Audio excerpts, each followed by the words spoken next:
ያላችሁ በመላው ዓለም የምትገኙ ቅዱሳን እግዚአብሔር ጸጋ ይብዛላችሁ። እኔ ወንድማችሁ ነብይ ፍጹም ነኝ። እንደምታውቁት በዚህ አካባቢ ላይ አዲስ በገዛነው ቦታ ላይ አዳራሽ እየሰራን ነው። አካባቢው ይሄን ይመስላል። ቸርች የሌለበት አካባቢ ነው። ገና ያለማ አካባቢ ነው። እግዚአብሔር አምላክ ረድቶን ይሄን ቦታ ገዝተናል። እየሰራን እንገኛለን።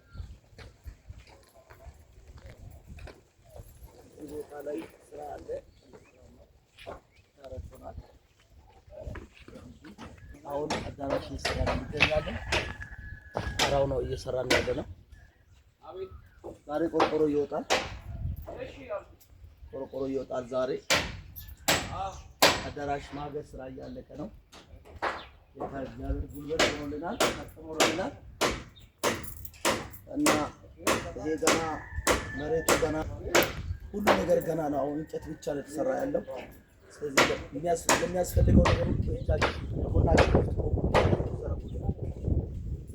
ነህምያ መጽሐፍ ላይ ሰማይ አምላክ ያከናውናል፣ እኛም ባሪያዎቹ ተነስተን እንሰራለን ይላል። ከነህምያ ጋር የተነሱ ነበሩ።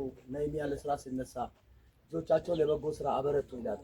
እናንተም ልጆቻችሁን ለበጎ ስራ አበረቱ፣ ገንዘቦቻችሁን ለበጎ ስራ አውሉ። ይህ ታላቅ በጎ ስራ ነው። ከዚህ የሚበልጥ በጎ ስራ የለም።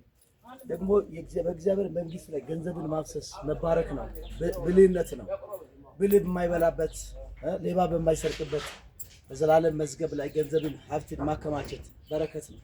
ስለዚህ ይህን ስራ እንድትደግፉ በእግዚአብሔር ፍቅር በክርስቶስ ርኅራኄ እንለምናችኋለን፣ እናሳስባችኋለን።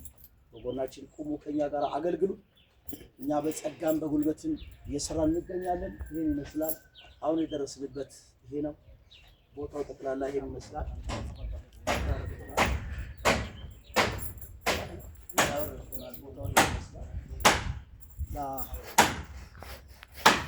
ቀላል ቦታ አይደለም። ቦታ የሰጠን ድንቅ የሆነ ቦታ ነው።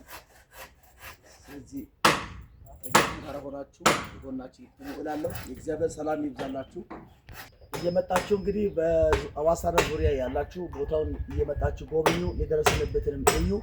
እንዲሁም ደግሞ ከሩቅ አገር ያላችሁ በየአካባቢያችሁ ካሉ ቤተሰቦቻችሁ ላይ መስማት ትችላላችሁ። እየመጣችሁ እንድትጎብኙ እንዲሁም ደግሞ ዌብሳይታችንን ገብታችሁ እንድትጎብኙ በእግዚአብሔር ፍቅር እናሳስባለን። ሰላማችሁ ብዙ ይሁን። ስለምታገለግሉ ስለምትደግፉ ይህን ቅዱስ የሆነውን አገልግሎት ስለምታገለግሉ እግዚአብሔር አምላክ ይባርካችሁ። መጽሐፍ ቅዱስ የእግዚአብሔር ቃል ስናገር በስምህ ያደረጋችሁትን ድረስልን፣ አመፀኛ አምላክ አይደለም ይላልና፣ ስለዚህ እግዚአብሔር የሚረሳ አምላክ አይደለም። እግዚአብሔር የሚያደርግ አምላክ ነው። እግዚአብሔር የሚሰራ አምላክ ነው። ስለዚህ ያደረጋችሁትን አይረሳም፣ የሰራችሁትን አይረሳም። ይህ የእግዚአብሔር ስራ ነው። ስራው የእግዚአብሔር ነው። በርቱ እንላለን፣ እናበረታታችኋለን። እግዚአብሔር እጃችሁን ያበርታ። እግዚአብሔር ሕይወታችሁን ዘመናችሁን ይባርክ። የተከፈተ በር ይስጣችሁ። በነገር ሁሉ መከናወርን ይስጣችሁ። እግዚአብሔር ጸሎታችሁን ይስማ። እግዚአብሔር ከእናንተ ጋር ይሁን። ተቃዋሚዎቻችሁን ሁሉ ከዙሪያችሁ ላይ ያስወግድ። ተባረኩ እላለሁ። ሻሎም